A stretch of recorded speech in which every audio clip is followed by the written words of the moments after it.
Hey everybody, it's Alicia, founder of the Urban Key. Today I have a very special guest on the chat with us today. I have the founder of Just Elope.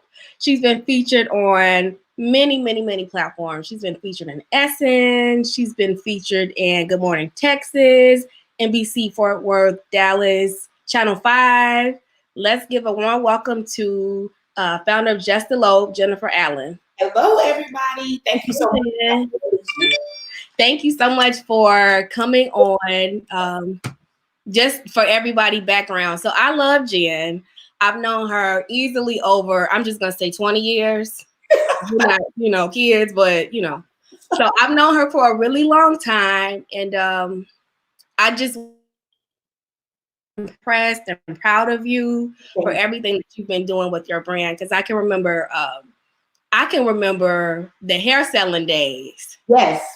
I can remember us having conversations about starting businesses a long time ago and just trying to figure out what we both wanted to do, but you stuck with it. You really found something. That you first started with photography, and then your photography took off, and then you transitioned into like this other new branch of your business, Just Elope. So why don't you tell everybody what Just Elope is?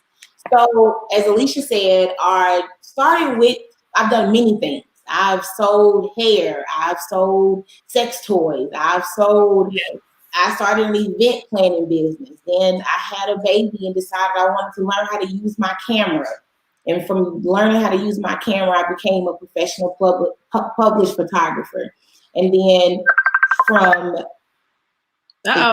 Is that you? No. No. Somebody wanted to be in the live. Hey. I don't know. And then from there, I just kind of sat back and started thinking about our own love story. Okay. And when we got married, we went to City Hall and got married. Yes. And so the same day that we got married, my husband left for deployment. So 5 days prior, when we got engaged, we started looking for a company that could marry us on short notice. And because I did not want to go to City Hall. Yeah. But we could not find anybody that could marry us. Now, mind you, we have been married for 10 years in July. So this was 10 years ago. All right. It was 10 years ago. And so, we couldn't find anybody. So I said, okay, fine. We went to City Hall, we got married, he left for deployment, and then I was supposed to start planning this epic wedding that we were going to have. Because that's what everybody does, right? Yes, because you have these big grand dreams of walking down the aisle, and everybody watching you and clapping and saying how cute you are and bringing you some gifts. The gifts too. The gifts. Food and gifts.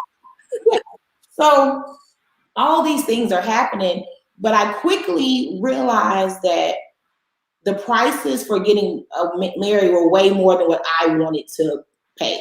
Yeah. I would never say that something was overpriced because I feel like you pay for what you want, but it definitely was not something that I placed a value on. True. And so because I did not place a value on it, it made it difficult for me to want to move forward with that.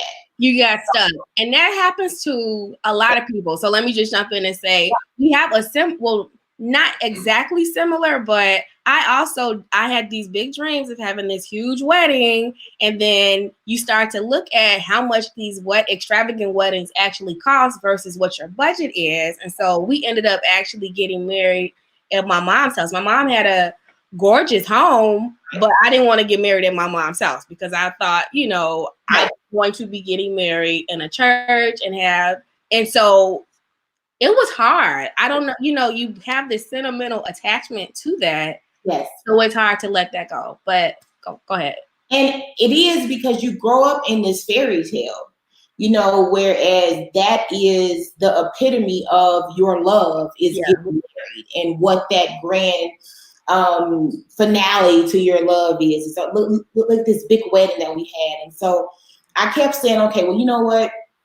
I'll just do something for our 5 year. And then, okay, I'll do something for, year 6 and blah, blah, blah. And then I was just like, you know what? this is silly. Because by then we had started having kids. So now we have a 7-year-old and a 5-year-old now. And I could not justify the expense. You can't let it go though. It's like it becomes an obsession. Like you have to do it because you do feel a way about not doing it, especially to your friends who have had these weddings. You do feel like you've missed out on. I want my turn. You know, like when is it my turn? Yeah. So finally, I just really got over that. And I said, I want to create a brand. I'm all about filling in the gaps wherever you see them. I feel like those are the businesses that have the most success. True. Is when you can look at an industry and you can see where there is a gap in that industry, and then you come in and fill it. Because ultimately, you don't need to sell somebody a product. You need to sell them a solution to their problem. And I feel like the solution that I was selling was the fact that so many brides feel like they only can choose between the courthouse and Vegas. Okay. There is no middle ground. Yeah. And so our business, Just Elope, created that middle ground. So where you can still have a luxurious wedding on a small scale with no planning and short notice. And how many weddings have you all done to date, just to let everybody know? 102. That's amazing. So to put it into perspective, our very first year we did 8. Yep. The next year we did 32. Last year we did 40. And so now I think we've done 20, if the math is right, 22. Yeah, so I'm not gonna do math with, but yeah, a lot. So we did 40 the entire year last year, and within 90 days of 2020, we've already booked 22 weddings. Which that number, our projected number of weddings that we wanted to do this year was about 70. And unfortunately, with everything that's going on with the coronavirus, that has slowed down not only our business, but our 10-year vow renewal that we planned. We planned a big grand vow renewal in Mexico this year to celebrate our 10 years. And unfortunately, we have had to cancel that due to the coronavirus. So whenever I'm talking to my brides, before all this happened, I was able to really appeal to them, because I'm not telling you to have a small wedding and I had this grand one. You know, I'm not just selling you this dream for something that I wouldn't have even done. Of course. So I'm able to tell them, yeah, I went to City Hall, so I'm telling you why you should not go. So it's like everything is coming back around again, and I'm able to tell them, hey, I understand how you feel about your wedding having to get canceled. Because look, I'm dealing with the same exact situation right now. So one of the really big things that, from a business standpoint, that I've been making it a point to do and express to others is, this is the time as a business owner to get creative. People are in the house. They're not going anywhere. They're on their computers. They're on their phones. You should be pushing out as much digital content as you possibly can. Get creative with what it is that you offer. Even if you're not able to sell a service, maybe this is just the season of you educating people and you becoming an expert in your field. So I love that you brought that up. I love that you bring it up, because you have multiple businesses. And so I'm actually, and you are too, you ran one of your sweatshirts from your other brand about that wife life. And I'm going to move the screen. So I actually have on one of the t-shirts. You guys can see. And I love them. I love that, you know, wives have, you know, just something cool. Like, you know, sometimes I think being a wife,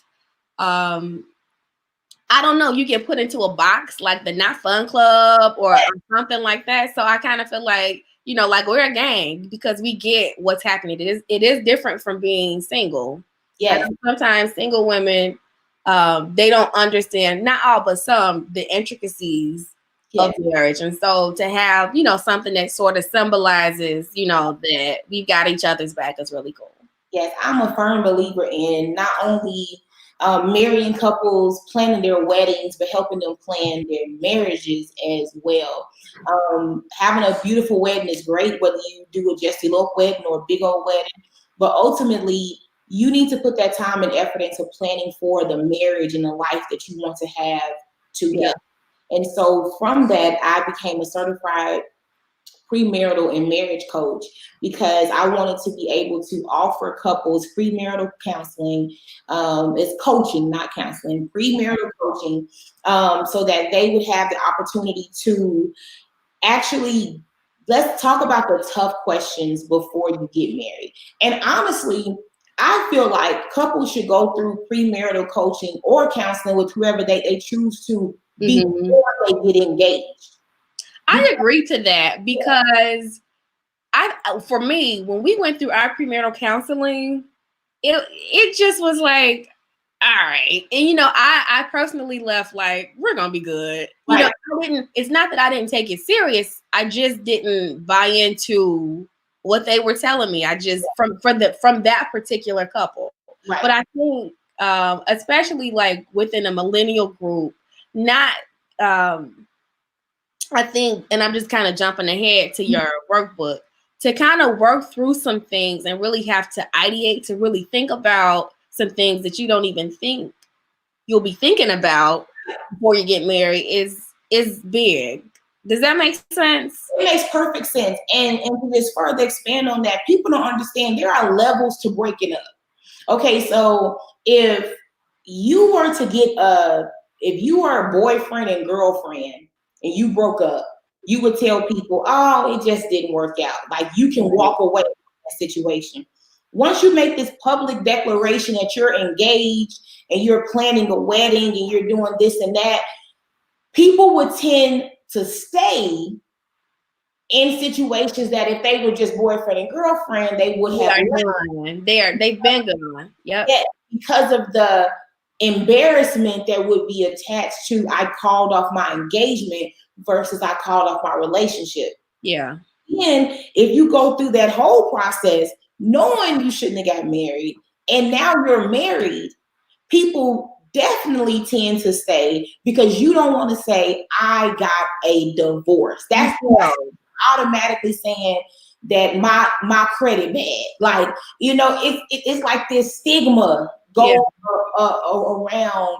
You couldn't make that last. You couldn't make this work. But the reality of it is, you 9 times out of 10 as a couple should not have went from the boyfriend and girlfriend stage.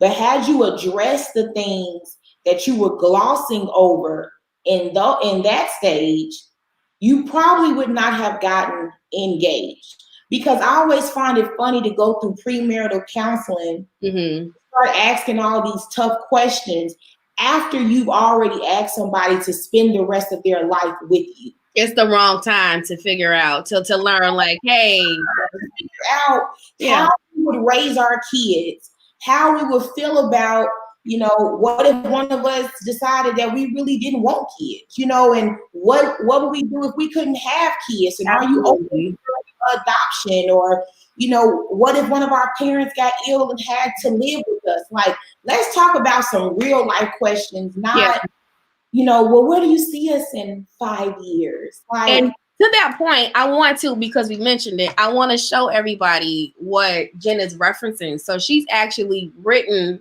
a lot of these things down. It's called #relationship goals. So just so that you can see, and it's available on her website. Yes. And relationship goals definitely came from a place of our own personal marriage. One of the really big things in there is a weekly relationship meeting. I feel like the conversations get stale. It's how was work? What you do today? How the kids? What's for dinner? Like, really talk about something more. Like, let's dive into some new topics because life can easily come routine. And that's okay for a little while, but you get lost in that. You get lost, and then that's how you become disconnected and want to get a divorce. And with the coronavirus and having everybody work from home and being in one place, don't ask me how was work. You're so funny. We are co-workers now. Like, I just asked that. But I feel like that's still valid because like my husband Bernie, he he was in the office. I'm in the office. We share a workspace. So he was in here, taking care of his call. And I was in another room minding my business. And so I wanted to know how his meeting went. So sometimes like, okay, whatever. What did I do today at work? Huh? Don't ask me what did I do today at work. I want to know. I disagree. That's a boring question. I want to know because Bernie doesn't want to know because usually with me it's stress because I'm pissed off at what happened. Right. Whatever. But I like to know, like I'm interested in the type of work that he does. Okay. So I just like to keep up. I just like to know what's going on, girl. I just like to. But I do feel like couples need to understand that being in the house together during this quarantine time does not automatically count as intentional time spent together. So what kind of things can we do? Yeah, so although I don't want you to ask me how was work because you didn't walk past me 57 times today, that doesn't mean that I don't still want to have an at-home date night. Okay. Something really simple that most people can do is the government is not telling people that they cannot go outside. Okay, that's true. So when is the last time you just went for a walk? Just go for a walk together and talk about anything besides the coronavirus and work. Yeah. Check in, have a nice little intimate spa night. You can draw some bath water, light some candles, give each other a massage. Like those are easy things that you can do at home to break up the routine of every single day.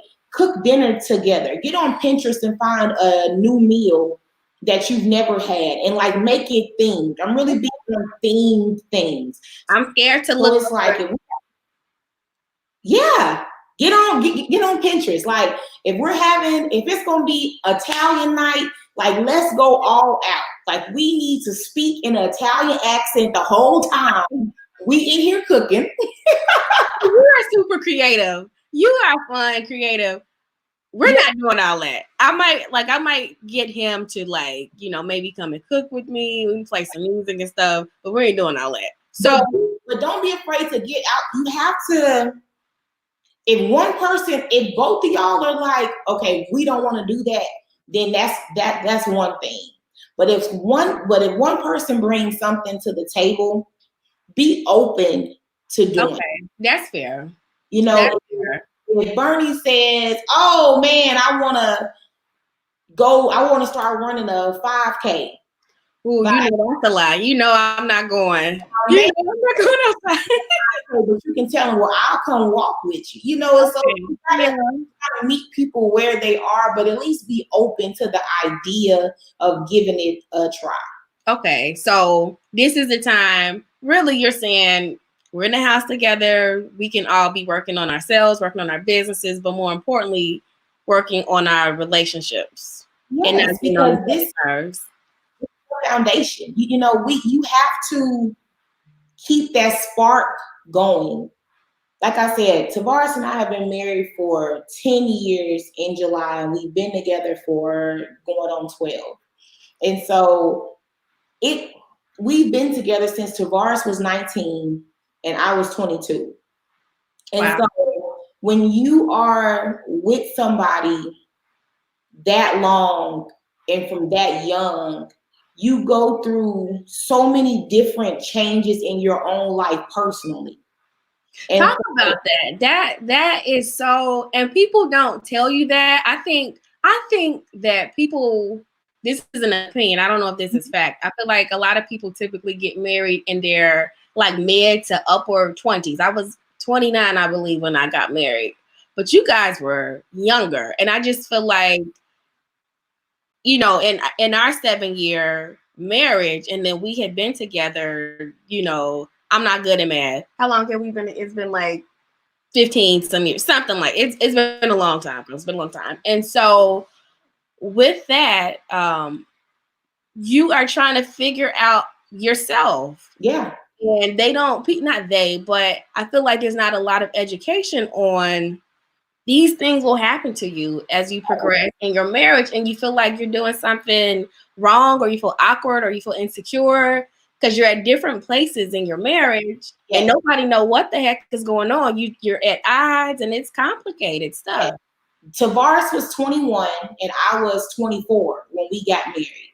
So you have to imagine, if we've been together since he was 19, he was a baby. You know? So now you have a wife, and then you have kids. So now not only are you having to grow up and figure out who you are as a man. Yeah. You have to take care of somebody else, and then you have kids. And so on top of all of that, you have to be this man of the house that some people aren't taught to be. That's not something that they were raised to see. You know, you and your brother are fortunate enough that y'all grew up with the both of y'all's parents. So without a doubt, your brother is going to be a great husband. He's going to be a great dad, you know, because those are things that he saw, and he can say in reference, hey, this is what you're supposed to do. But we also had great parents, because sometimes having those parents in the houses equal, you know, a great relationship. But we were definitely blessed to have, you know, amazing parents. And so I think that when you're young and you're growing up trying to figure out who you are as an individual, and then you add in the responsibilities that come along with being somebody's wife or husband, mom or dad, and then you're looking at all of what society is telling you that should look like. Yeah. It doesn't always add up to that, and people become overwhelmed. And if you don't have the proper communication or the type of relationship where you can say, hey, I'm struggling, like, I don't know what I'm doing. Yeah. Then you start to feel like you're alone. And I'm so thankful for the communication that my husband and I do have, because there were definitely times where I was literally sitting in the bathroom on the floor crying because I had a 1-year-old and a newborn. I can't imagine.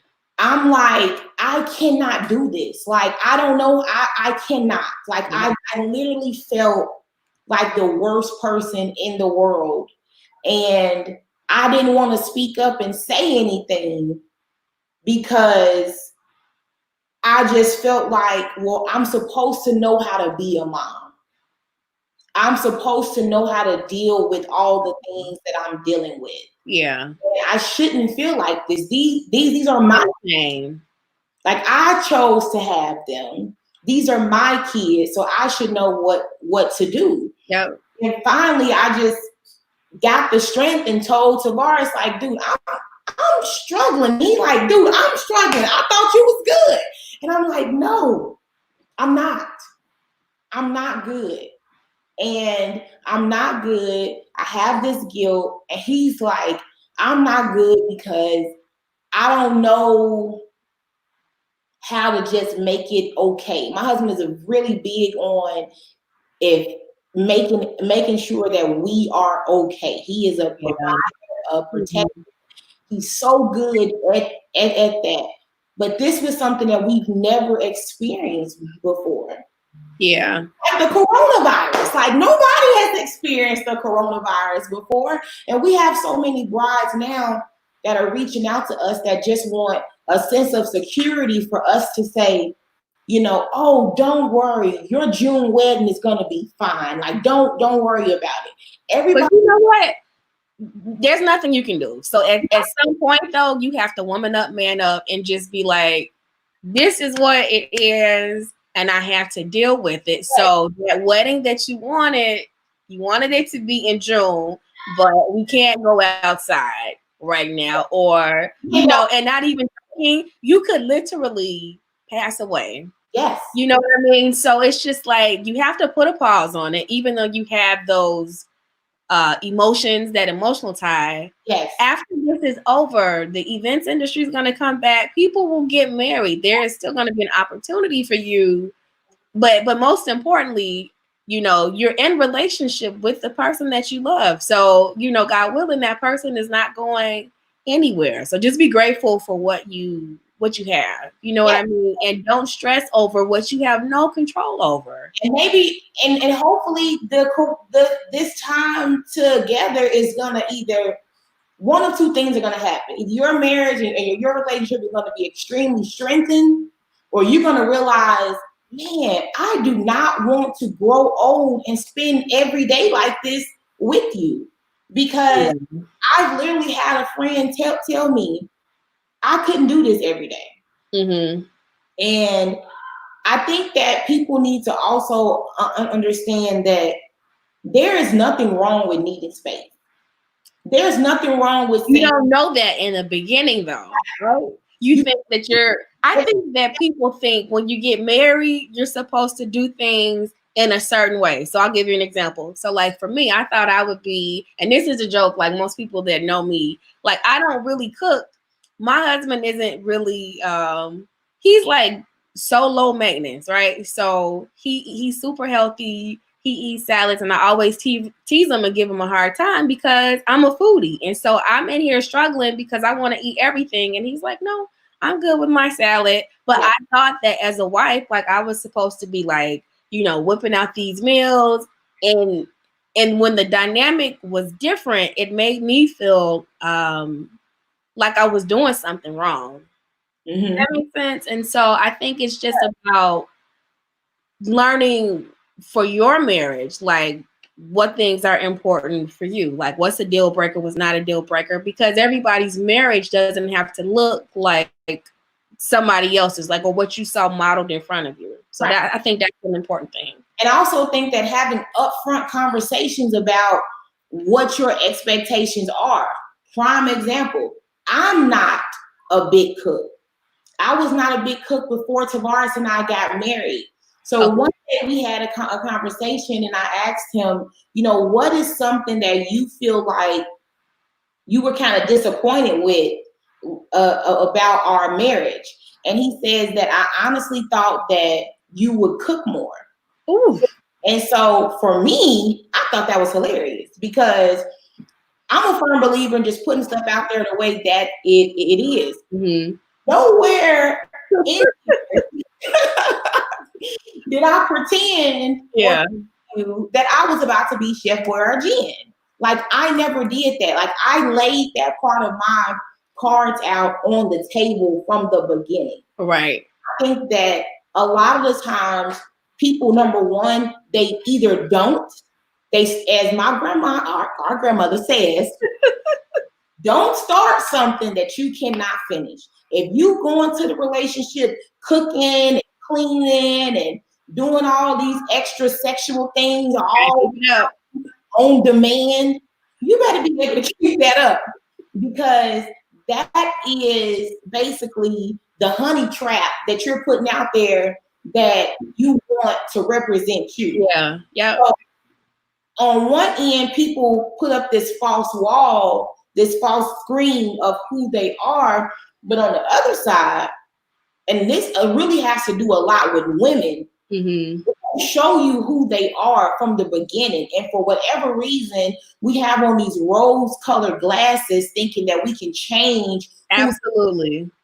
And that when that situation doesn't work out, when you're dating someone, people hold on to folks because they feel like, well, I don't want to do all this stuff for him, and then he gonna leave and he gonna marry the next woman. Sis, let him marry her. Let him go. Because he's already viewed you as disposable. Because he's lying, he dogging you, he cheating, he doing all these things. You're already disposable. So maybe you were here to be his life lesson, and when he gets with the next person, he's gonna do right. Same thing applies to men. Yeah. you have to take people at face value. And folks will make time for whatever they want to. Yeah. I do not care. I work a full-time job. I run a full-time business. I'm a wife and a mom of 2 very active children. Anything that I want to do, even with all that going on, whether that's going to happy hour with my girlfriends, getting up at 4 o'clock in the morning, working out, or doing whatever else, going to get my hair done, doing whatever else, if it's a priority, yeah, I'm going to make it happen. But you know what? To build on that though, I think when you look, because I'm thinking about me, I'm just like, yep. That's how I am. It's like an excellence mindset. Like if you want to do something, you're gonna get it done. But sometimes we have to check ourselves too to make sure the thing that we're projecting or expecting is what we too are giving our partner. Yes. That's the other part of it. Yes, you have to make sure that if you want a loving and compassionate spouse, that you are giving them love and compassion. But you also have to meet your spouse's needs where they need them met. So if sex is big to your spouse, but it's not big to you, that doesn't mean that you say, well, that's not a big deal to me. You still need to meet them where they are. If kissing and holding hands and hugging and all those things are an important emotional connection you can't just ignore it. You need to. It doesn't work. It creates a barrier. It creates friction. Yes. It does not work, and so many people are selfish. I mean, like there really is no other word for it. Like we all have selfish tendencies, and we all need to be checked at a certain time. But I think that practicing healthy communication is the key to overcoming any type of disagreement, because we don't have a marriage where we don't ever disagree about anything. I am very opinionated. I have been opinionated since I was born. You remember we used to call you, you're going to be mad, I think we called you the news reporter. Probably. TV reporter. We thought you were going to be in journalism. Listen, I am so opinionated about everything, and I want to use my voice. Yeah. I've also learned that having an opinion about everything and feeling like you need to fight that battle tooth and nail, there's never a winner in an argument with your spouse. You know? But I feel like you want to be heard. So I feel like you have to dig deeper to figure out why are you fighting to be heard in the way that you are. You know, it's not even about the argument. It's about that deeper thing of like, you're just not listening in the way that I need you to listen, which can be. But most of the time, it's not that they're not listening the way you need them to listen. It is that we're having this conversation over and over again, and there's no action being put behind it. So now I'm further frustrated with everything that we're talking about, because we've addressed this before and you're not making any changes. Mm-hmm. You're not acknowledging the fact that we've had this conversation before. And so it may not be this particular thing about put your shoes up, but maybe I've told you to put your pants up. But the fact is, I've told you before to put your things away. So Jan, let me ask you, what are some steps for people who have trouble communicating? And I'm asking for myself, because I just feel like for me, sometimes if I say it, like, but then I'm that person who doesn't do right. Like I want you to do it perfect, and then I'm gonna mess it up. So how do you communicate once you have two people who are just like pissed off at each other, but you obviously need to like come back and have the conversation? Like, what advice would you give? So my first thing is, especially if you've done something to offend your spouse, mm-hmm. Like if you've done something to offend your spouse, and now that communication piece has to happen, the first thing that you need to do is apologize. Okay. Not an apology with a but. You cannot properly apologize to somebody and then but in that same breath justify your actions because it's void. Like it's no void. one wants to hear it. Either you're sorry or you're not sorry. Right. I apologize for what I did. Not I apologize that you were mad. Like that's not that's a backhanded apology. Absolutely. Apologize and you need to change your behavior. Period. The best apology is a changed behavior. We can go with something as simple as taking out the trash. If we say this week is your turn to take out the trash, and you don't take out the trash all week long, you need, and I address it. Yep. To number one, apologize to me because I'm telling you that you did that. This offended me, and we're just using the trash as an example. Yeah. That I am offended. You say, Alicia, I apologize for not taking out the trash. I know that that's something that I should have did, and I did not do it. Going forward, I'm going to make sure when it's my week that I take the trash out. So then part two of that is when your week circle back around, you need to show that changed behavior and actually take the trash out because your words are empty if there is no action behind them. That's fair. And the last and most important piece is just having a changed mindset on how you're going to move forward. Don't view your chore or your spouse's words or anything as a burden. You know, you have to be intentional about the things that somebody brings up. If you say, Jennifer, I feel like we don't spend enough time together. Yeah. I say, oh, we always together. And this is, that's problematic for me. I'm like, you don't want to hang out with me? Right. Who's trying to hang out with? Because that's going to be my question. Escalates, you know, and over and over and over again. But a lot of this, one of the biggest things that I tell my coaching clients is the best time to bring up an issue is when things are going good. So that's a good, go ahead, I'm sorry. But I want to dig into that. Yeah, people always say, well, why would I want to bring up some drama when we're doing good? Because if you and I are arguing about the trash, and then all of a sudden you want to bring up me making up the bed, I feel like you're deflecting from what I'm talking about pertaining to you. Because if me making up the bed was a problem, then you would have brought it up before I brought up the trash. Oh my goodness. So now we're arguing, and I feel like we're not talking about me.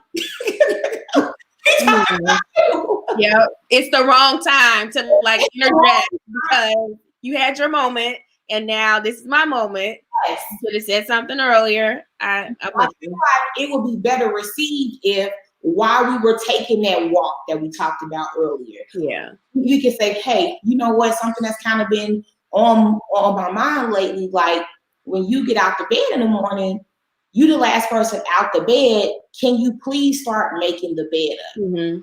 But this is why I wrote my #relationship goals workbook and put the weekly meetings in there, because at the bottom of each weekly meeting, you address an issue that you want your spouse to work on for the next week. So if I say, hey, I want you to work on making up the bed if you're the last person. When the next week comes around, there's a space for the next week to say, were your previous week problems addressed? Let me ask you, are you using this workbook? I wanted to transition to your coaching. So is this the book that you're using when you are doing your one-on-one or your couples coaching? Well, that's part of their homework that they have to do. We use this program. It's called Symbis. It's for saving your marriage before it starts. And what it is, each couple is sent a link. Okay. Answer about 300 questions, only takes like 20, 30 minutes.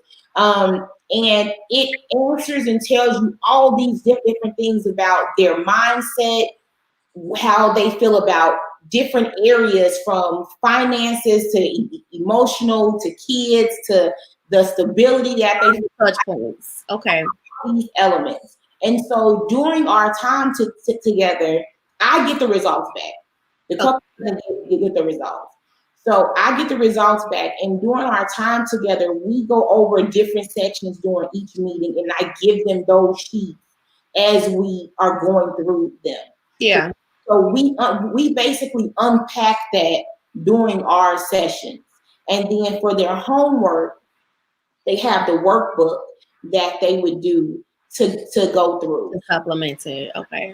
Our program is certified through the state of Texas, so if they complete it, then they get $60 off their marriage license. And so it is definitely a great tool to not only get that education piece, but save some money.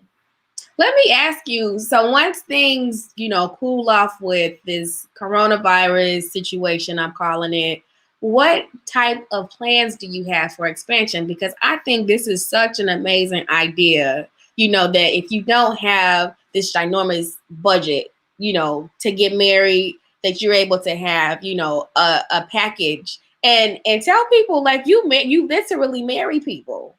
Yeah. So, and we literally will marry people anywhere. So one of the things about our brand that makes us different from other couples, somebody just asked a question and says, should couples abstain from intimacy before? I see this. Yeah. What are your thoughts? I'll give you my opinion. Okay. So my thoughts on that is, if that is the religious and spiritual path that the two of you are on, and your beliefs, then I do believe that you should both abstain from marriage. From sex until you're married. But I do feel like that is something that needs to be discussed prior. Like, those are one of those day one questions. Yeah. The average person while they're dating is having sex. So if you go into the relationship and y'all already getting it on, then all of a sudden one day you decide, I don't want to do that anymore.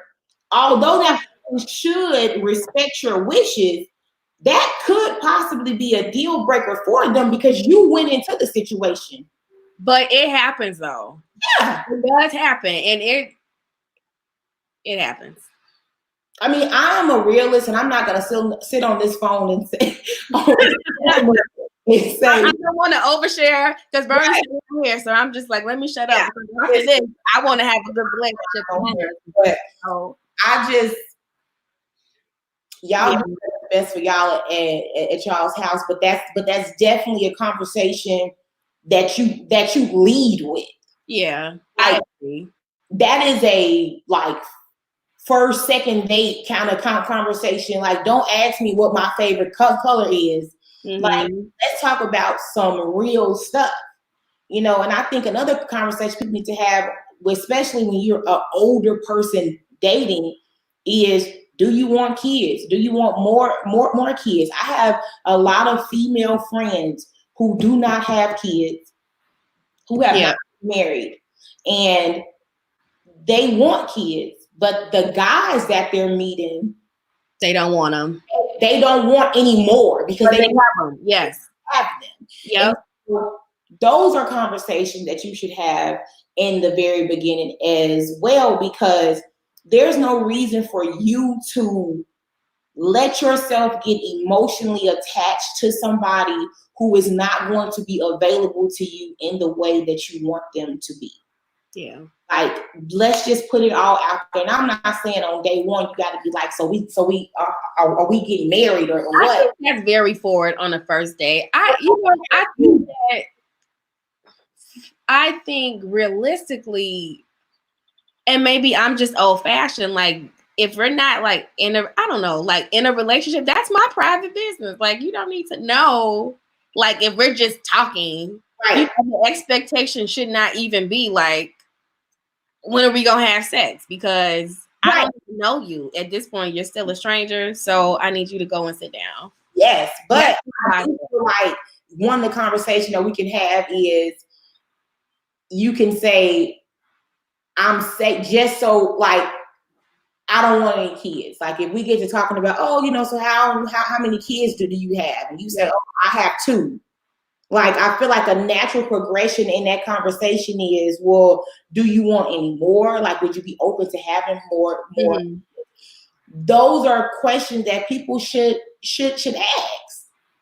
Like, I'm not saying you gotta have kids with me, but I don't know, or I'm not even offering my ovaries up. But I'm just saying, like, is this like, I want to know where your head is. But this new age dating, we were just having a conversation about this. Like, all of my friends, I said, so what's been going on with that guy you met? Ooh. Oh, we've been texting. Yeah, that's terrible. That's horrible. I need to hear your background noise. You're not about to be rubbing some chick's feet and texting me while y'all watching a movie. Oh, I need to see you. Let's go hang out. Like, what are we doing? Corona is going to expose a whole lot of stuff. I agree. Because you ain't got nowhere to be but at the house. Go and give me a tour. Show me. Asking about finances. What do you think about people and the way that they handle their money? What do you think about that? I think that for us, we have never had an issue with money. Yeah. Because for a long time, we didn't have any. Mm-hmm. So when you come into a situation where you're both kids, typically you don't have any money. Yeah. And so, I think they're saying that those are questions that you should ask. Oh, okay, because I was outraged for me and for you, but I understand now. So you're off the hook. Okay. I'm hoping that. So the question was, what is your credit score and how much debt are you in? For everybody else that's trying to figure out what we're laughing at, we're looking through your comments and just trying to decipher where it fits into the conversation. But I think you're all on the same page. You're not asking for our personal credit scores because I wasn't going to tell you because it's none of your business. But I get it. All right. But I think that what works for us at our house is that we have a joint bank account. Yeah. Where both of our paychecks are deposited into the joint account. Then we have our own personal bank accounts. So after we pay all of our bills, put our designated amount into savings, then we transfer the remaining money into our personal accounts. That way, I don't need to know every time you go to Starbucks or Chick-fil-A. You have the freedom to live your life. Not, don't live it too much. Right. But yeah. Because didn't that much get transferred first of all? Yeah. So, it's just one of those things where that's what works at our house. Like, Tavares pays the bills. So once the stuff hits the bank, Tavares pays the bills. And so from there, I also have friends that they're like, our money is separate. We don't put anything together. You pay the light bill, you pay the water bill, you give me half the money for rent.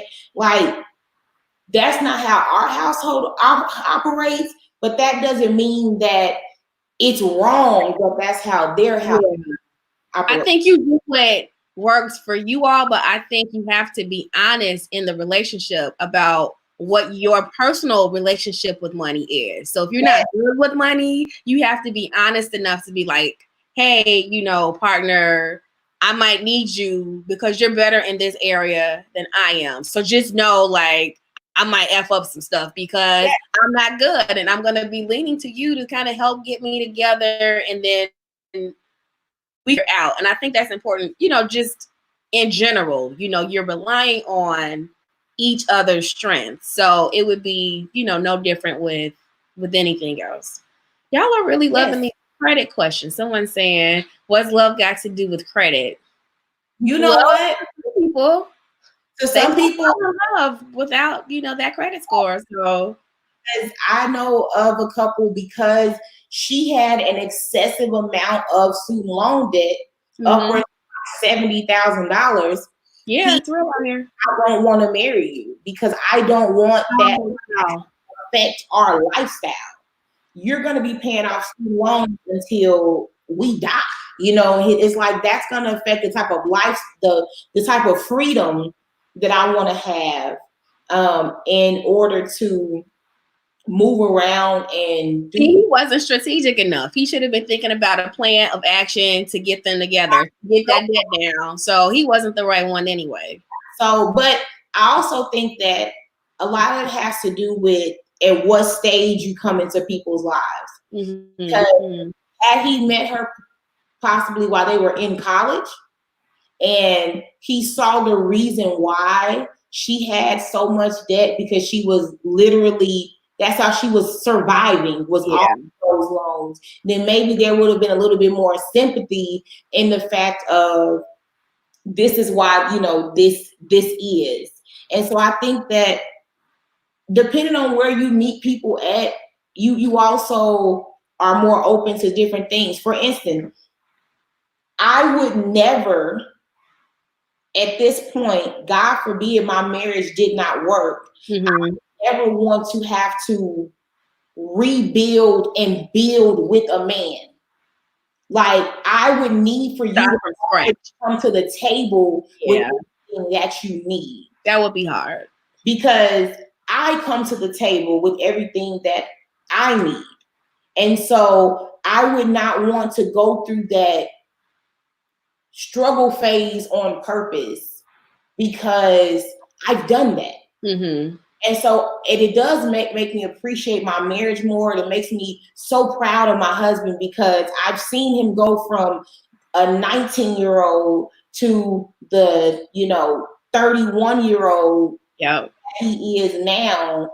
And just, it's just so cool to be able to see. He's a man. Like, he's for real. Like, yes. Yeah. And I love that. You know, so I'm so proud of him, but I don't, at this point, God forbid we can work. I got 2 kids. You're going to need a little more. I'm going to need you to be with me. You have to have a jet or something.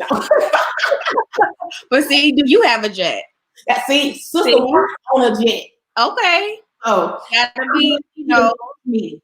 Just match me. Match my drive. Absolutely. But I don't plan on not being with Mr. Allen no time soon. So no, we're not gonna put that out there. Jan, I love you so much. I don't get to see you or talk to you nearly enough, but I'm glad that we were able to kind of at least have this dialogue. I want you to tell everybody how they can get your merchandise. Yes, so if you go to justelope.net and click on shop, that will take you to our extension website, but we love to feed everybody through Just Elope. So go to justelope.net and click on shop, and you'll be able to get our merchandise, which is our sweatshirts and t-shirts and coffee mugs and my book.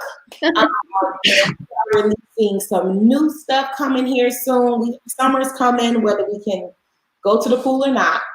It's gonna be a fun summer, but it's coming. Yes, so we're releasing our swimwear and our towels, all of our wife and wife to be logo on them, and about that wife life. And you can find us on social media at Just Elope LLC. And yeah, all that good stuff.